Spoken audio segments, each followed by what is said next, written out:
All right, I say we just kind of start this thing, and that way we can get all the real laughs in. Yeah, let's do it. Oh, we're already recording. Oh, are we? Yeah. No. Oh, okay, Good. well. He's always recording. All right, well, if we're recording, then I'll go ahead and just start. This is the very first pilot episode of the Toro.com podcast. Alpha version, I think, is what we'd call it. The alpha version of the pilot episode. My name is Kramer Caswell. I'm sitting here with, you want to introduce yourself over there?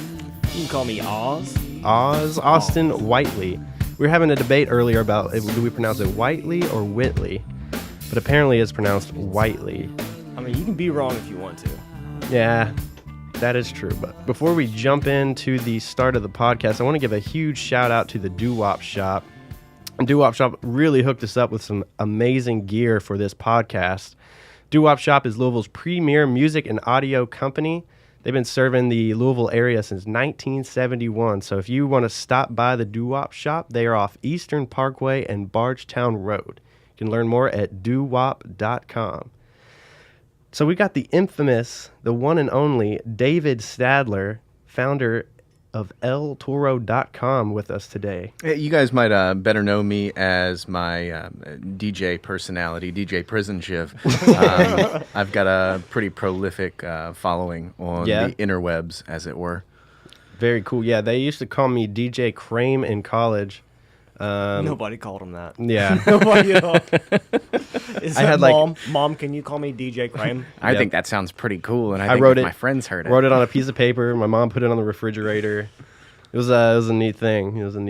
It's pretty sick. So, David, why don't you... I don't like calling you David because everybody here at El Toro just calls you Stadler. Everybody, and my wife even calls me Stadler, Yeah. which is, a lot of people have a problem with that, but, it's how she was introduced to me, and, it's just my name. It kind of evolved into my personal brand. You're just Stadler. I'm not going to sit here on this podcast and say David. That just doesn't seem right. So No, this is flow. Stadler. Yeah, it sounds better. I like Stadler. Professionally, the DJ name is what? DJ Prison Shiv. But your friends call you Stadler.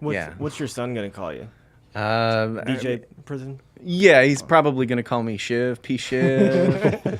It's whatever. We like to keep it gangster at the house. It's nice. It keeps everybody aggressive and, Sweet. Yeah. It's one way to run the house, yeah. Pretty classy joint. So we're El Toro, so we got a thing of bourbon sitting here.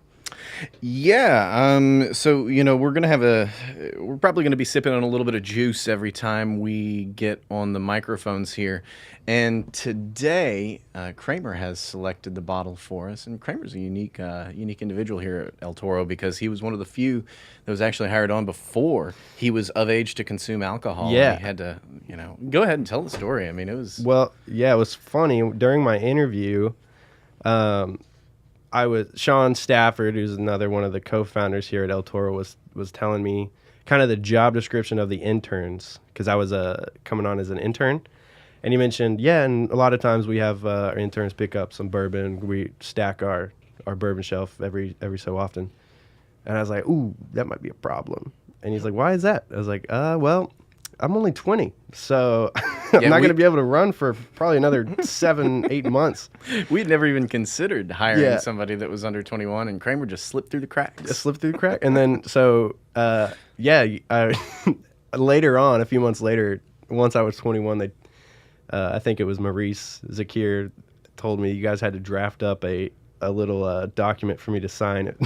Yeah. I thought it was just common. It was a common thing, but yeah, we've done this before. Yeah, definitely done it before. Yeah, act like you've been there before, y'all. So I couldn't touch the bourbon bar, the infamous El Toro bourbon bar, until I was 21. Yeah. So now it's awesome. It's perfect. Yeah, go up there, grab a bottle. It's a nice little setup. I mean, we got about probably 450, 500 different bottles of bourbon up on the wall, up on the top floor. Yeah. No big deal. Any kind of hobby that you pursue, you might as well start overdoing it. If it's worth doing, it's worth overdoing. So yeah. What's the story of that? Because, a lot of people come and there's a ton of hype around the El Toro Bourbon Bar, and everybody loves it. And it's been voted best private bourbon collection in Louisville. And I've heard that it's the largest private collection in the state. Am I right? I've heard the same thing getting tossed around, but you got so many people here Yeah. that have been hoarding bourbon since like the 70s and 80s and that kind of stuff. So, I don't, in a public forum, I don't know if I'd, put my stamp of approval next to that, but we got a pretty sick bourbon bar. Yeah. I think there's no debate with respect to that. And that being said, today we're going to start sipping on some 1792 small batch of the Barton Distillery. Yeah, we had to break this thing out because prices are going to be going up here soon. Oh, yeah. Because you had that big collapse of the distillery over there. Yeah, and then you got all the people kind of like us, just kind of floating around trying to scoop up extra barrels and hide them in the back of their Forerunners. So what's the story behind the bourbon bar? What was it that just one day you guys were like, we just build a huge bourbon bar? Well, we were actually in the office over at Bowman Field, and we wanted to have a little bit of liquor on hand in the office just because we were spending so much time hanging around each other and, going late into the evening and whatnot. And sometimes you want a little cocktail. But Dan, Sean, and I, we realized that there was a lot of hype building around bourbon at the time. And my father actually got us into collecting spirits of a sort. I mean, he's got a far more impressive, I think, in terms of quality at his house than we actually do here at the office. Not to downplay the selection that we've been able to procure, but we just started buying, and that was back in the day when you can get all the Pappy Van Winkles on the shelf and things like that. And we bought a massive portion of what today would be considered to be exceedingly rare bourbon, and we were just drinking it. Yeah. And I mean, that's what it's there for. And what's funny is, like, we think about it kind of like art. And you as you move farther away from the consumption of it, it only gets better in your mind's eye as time distances itself from that first sip. And then once it's gone, it's gone. So nobody, 70 years from now, unless somebody comes across like a barn find or a safe find or something like that, they're never going to taste the stuff that we remember vividly from, back in 2012, 2013. Yeah. And I think that's kind of cool. I think it's sexy. So all right, well, cheers. Let's try clunk. this thing. All All right, I gotta get everybody eye contact, guys. Eye contact. That's a European superstition. Now we're drinking it neat because we don't like to bastardize our juice here. Yeah. I'm not if you put a flavor wheel in front of me, I might be able to identify a little bit of what I'm tasting. Yeah. There's a pretty pronounced presence of oak that I'm tasting here. I kind of taste syrupy. Like, I think there's a little bit of vanilla in there, a little bit of syrup flavor. I got a lot of hate on the test podcast we did because I said I struggle tasting the difference, but I actually do. I've had 1792 before, and that one is my favorite. Yeah. In my opinion. I need to go on the website and change it because I have Maker's Mark. Yeah, But I like 1792 a lot. Dude, I was over at a buddy's house on Saturday, and he had the 1792 full proof. Yeah. That was money. I really enjoyed that. And like you said, go out and buy it right now. I mean, 1792 doesn't sponsor us yet. Yet. We could have them as the next sponsor. You guys are great. We like your juice. So Good stuff. Yeah, shout out to 1792. They did not pay for this spot, and they did not provide us any free liquor, so we are doing this on our own accord. That is just an organic plug right there. Gosh, that's so sweet. No advertising. Earned media. So we were kind of talking. This will be the first publicly released podcast. And Austin and I were talking about on the test podcast, which we'll probably never release, but it exists. It's on SoundCloud. It's on SoundCloud. Gotta do a deep dig. But we're talking about how we want this podcast to kind of serve as another content piece to what we're doing here at El Toro. We have an extremely unique technology and some extremely unique and smart people that I think can speak on a lot of different issues and a lot of different problems that are happening in the industry today. I think that's pretty accurate. I mean, just give you a little bit of a peek behind the kimono, if you will.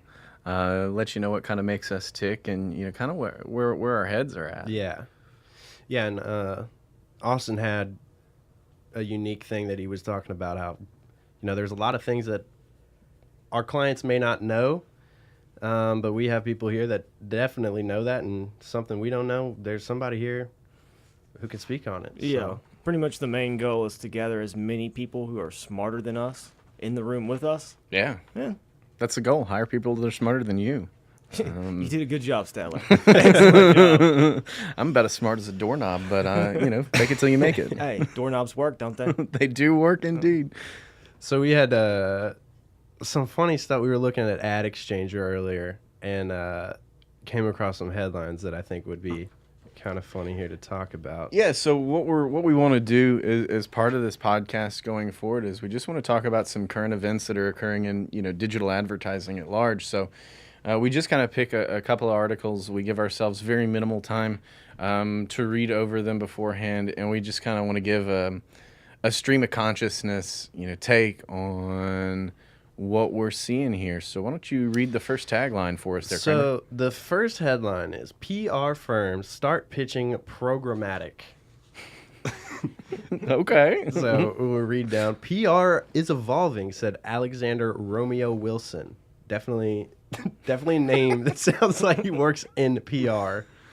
Data and analytics now is a big part of it too. So PR firms are starting to see a value of programmatic. About time. Yeah, that's the exact thing that came to my mind when I read this tagline. I was like, what the heck took so long? Does this even qualify as news? But I have no idea. But I kind of like the take that Allison, it looks like Weisbrot, was the one that wrote this article, and it totally makes sense that this would be going down. I mean, you figure these folks are really trying to put a positive representation forward of a lot of different organizations. They're trying to be, this public face.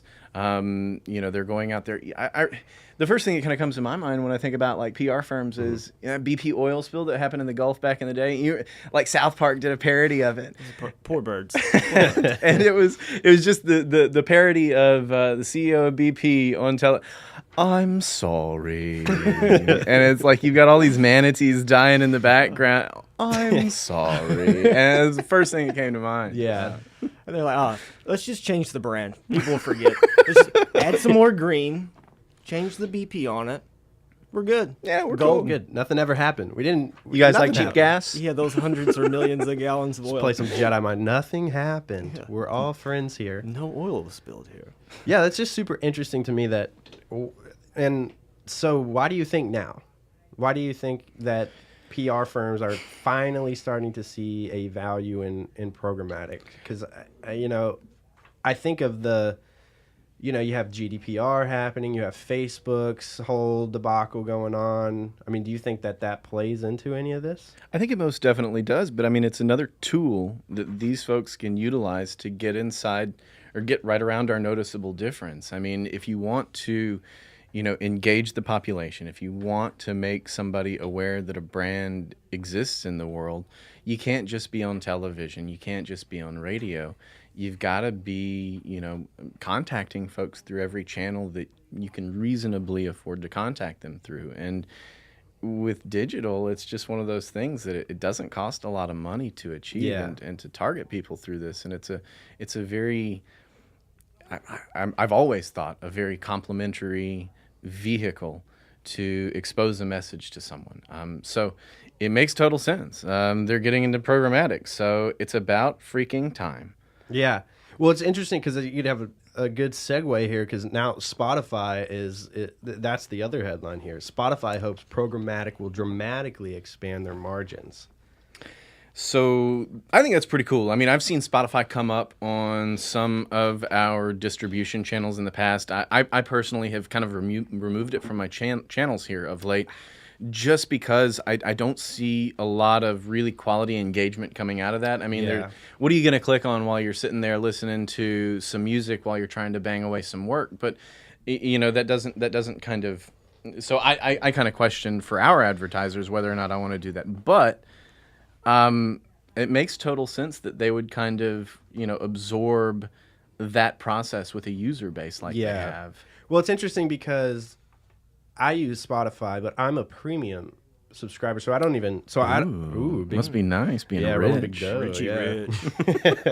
$9.99 a month, man. It's worth it. Yeah, but Let me borrow tree fitting. yeah. So I don't even hear the ads, or I don't even see them. So it's interesting to me because I just. Why not pay for Spotify? I don't understand why you would not pay for it, but I guess. Little known fact about Dave Stadler. He was beta tester for Spotify back in Word. back in 2008, 2009, somewhere around there. That's cool. What was that like? I mean, I just found out about it, and I emailed these folks, and I'm like, I heard about your software. I want to be a part of this. I want to play this music. I want to play music all day in the office. So, because isn't Spotify? They're over in Europe, right? I think so. I want to say it's Luxembourgish. I was that or like Sweden or something. Hey, whatever, man. Well, here I got my laptop. Let's look it up. It's all the same to me. Spotify. It ain't America. Well, it ain't America. That is true. Well, they said they had trouble with some GDPR and revenue, so I Yeah. would imagine. Yeah, they had like a slight tick back in Swedish revenue when that stuff came out. Spotify technology. Darn it. It would be Swedish, wouldn't Yeah, it? it would be. Those Swedes. They got IKEA. They got They have Swedish fish. Spotify. I think it's pretty interesting because I think this is kind of, seeing them kind of develop their own self-service platform, you kind of see a shift occurring here at larger, maybe we're on the front side of a wave, but you see it represent a shift in control to the publisher of the content. Yeah. As opposed to kind of going out to some, middle entity that has to distribute it to the masses out there and put another hand, or, lace another palm in the mix. So Yeah. I like what they're doing. It's a great way for them to kind of start controlling a little bit more of how this is working for them. But I mean, just look at the numbers here. I mean, in 2017, their programmatic ad revenue increased by 94%. They're looking at total revenue growth year over year of over 26% to $1.46 billion in 2017. That's a good clip of cash. And they've even seen active user bases increase by 30%. So, wow. I mean, it's probably pretty ripe for a lot of advertisers. And their audio content is, I think it's pretty sick. Yes, I love Spotify. Yeah. And I think the user experience of Spotify is really nice, too. Because my sister has Apple Music, and I hate Apple Music. Like, I don't even want to go back to Apple Music. Hey, Tim Cook, Kramer does not necessarily represent Tim Cook, man, we got the views of El Toro. We have a lot of Macs. We love you, buddy. I'm rogue, man. I'm rogue. Well, I mean, everything else I got's Apple. I still got an iPhone. I still got a Mac. Tim, I'm good. We're good, bro. You just dogged Apple. No, cut off. Well, and what's interesting is you said that their revenues increased, and then we have Facebook for the first time ever missing their revenue targets. $120 million revenue. Isn't that wild? Man, when you're banking $13 billion a quarter, dude, 120 ain't really gonna. It's not really gonna hurt you all that much. Well, I mean, if you got all that cash to sit back on, you can weather the storm for a little bit. But it's kind of disconcerting. But it's about freaking time. It's really weird. Because what was it I saw on Bloomberg the other day? I mean, GDPR is just messing with everybody. Yeah. I mean, not us, because we're here in the U.S., but anybody that's outside. So what was the Bloomberg headline, Austin? It was they had been sued for what? $5 billion? No, yeah, Google and like $10 billion. Something crazy. Something ridiculous. I mean, it's like a parking ticket to them, but still. But the fine is interesting. Usually a fine is the lesser of the two. With GDPR, it's the maximum of the two. Yeah. So it's like either like 5% of revenue or 10 billion or something. You hate to see it. If I owed somebody $10 billion, they'd just haul me away to jail, man. I don't know where that money's coming from. But, I'm going to Fiji. You'll never see me again. But over the past few years, I mean, especially when Facebook's IPO dropped, there was a lot of news going out there with respect to how many fake accounts they had. Yeah. And I had a real problem with, or not a problem per se, but I was kind of, I was vexed to an extent. Just due to the fact that, they go into this knowing that you're paying for fake impressions, you're paying for fake likes, you're paying for all this stuff, and people are just, okay.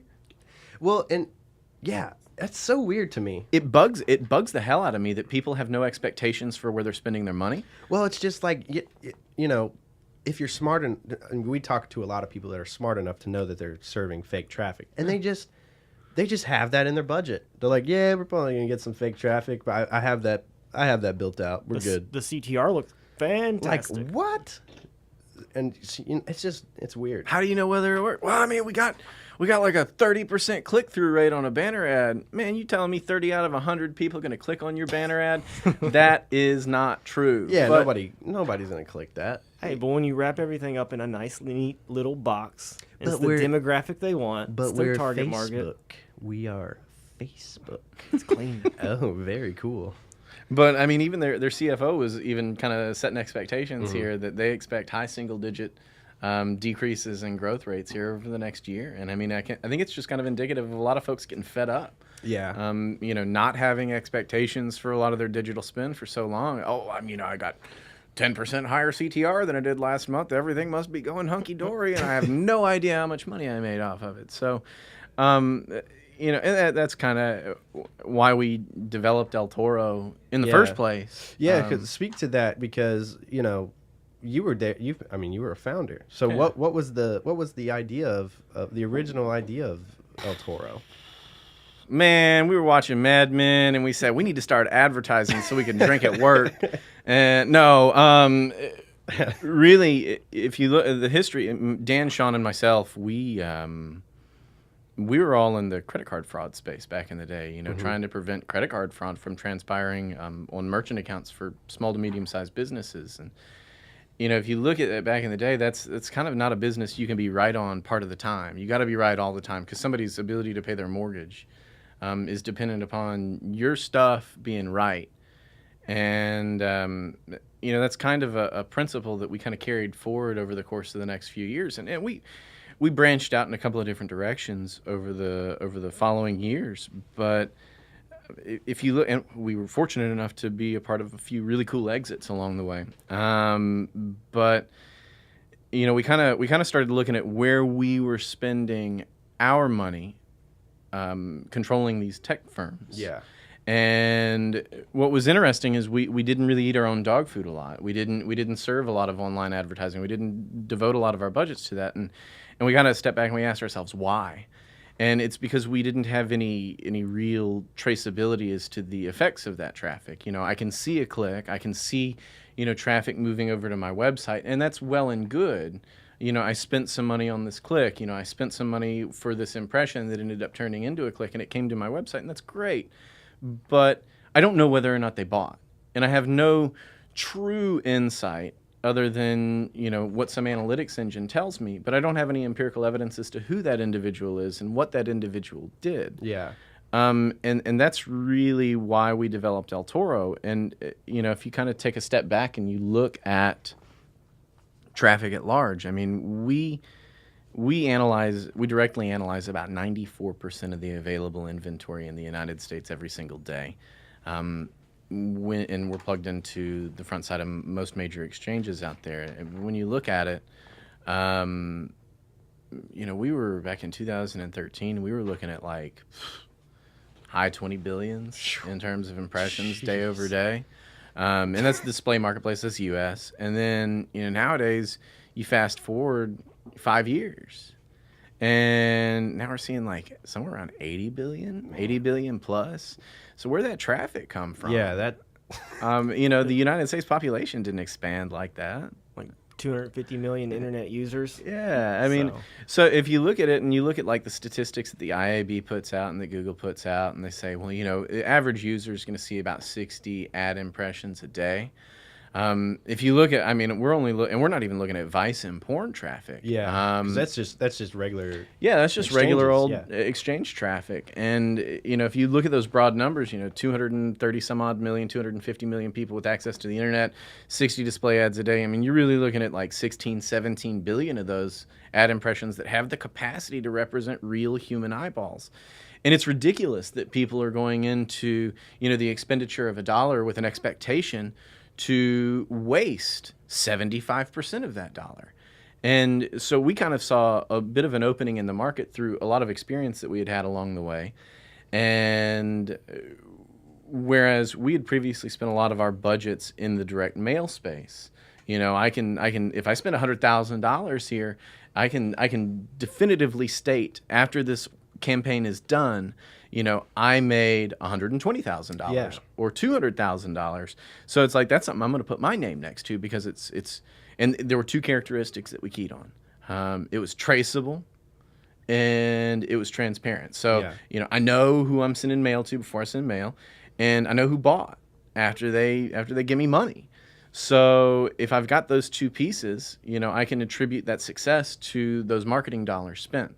So how do we move that process online? And in a more simple sense, how do we identify a user with certainty based upon a data point that can't easily be obfuscated online? Mm-hmm. Yeah. And that's when we kind of keyed in on IP.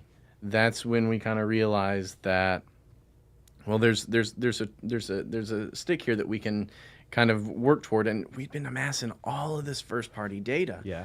And so we were able to figure out, okay, well, this physical mailing address within over a 95% confidence interval represents this, or is represented by this IP address.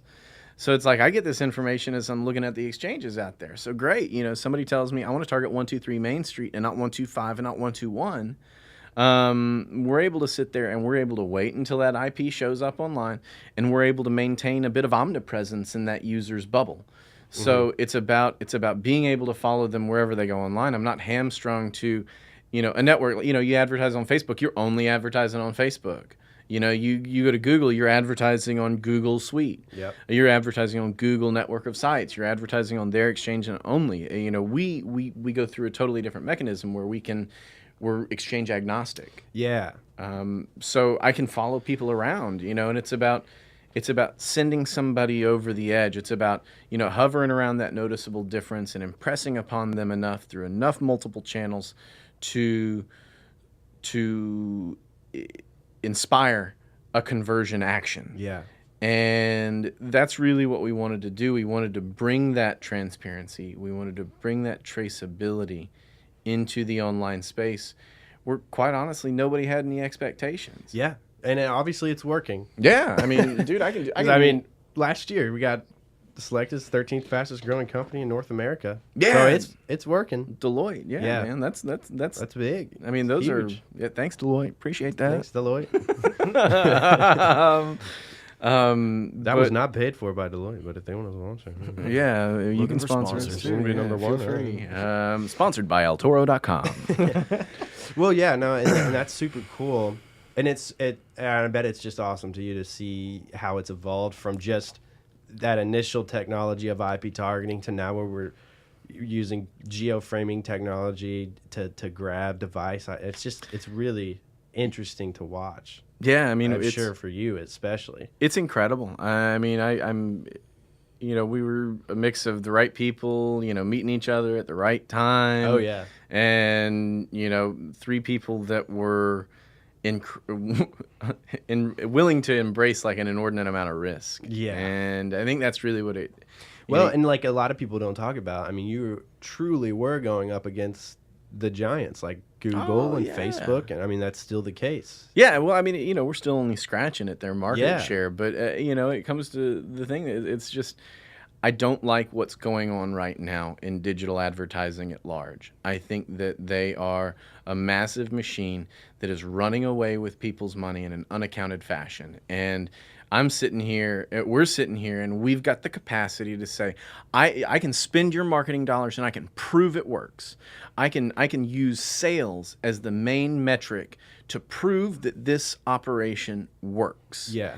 I don't have to sit back and say, like we said earlier, I got you 10% higher CTR than you did last month. Everything must have been working just fine. Cool. Here's $5,000 more dollars. Yeah, no, man, Jeez. because people expect more out of that. I mean, it is what it is. But we need to have folks actually starting to have expectations for what Yeah. they get out of digital advertising. I mean, you see, these people are charging garbage money for the traffic because they've got this unrealistic bucket of crap that exists in the background, and they're like, "Oh, I'll just throw some more crap at them, and they'll be happy because I can make it click." Well, yeah, and then that's the thing I was saying. It's just shocking to me that people build fraudulent traffic into their digital marketing budgets. Like, I know I'm gonna be losing this money. Yeah, But it's like, and you look at It's these just giants shocking. out there. You look at the giants that control a lot of the digital ad space out there, and I think what's most interesting and honestly most damning for the industry is that it seems to me that a lot of these giants don't have a vested interest in cleaning up the channels. They do. yeah, that is weird. They have the opportunity to do that. I mean, they're smart enough to do that. Oh yeah. But why do you think they don't?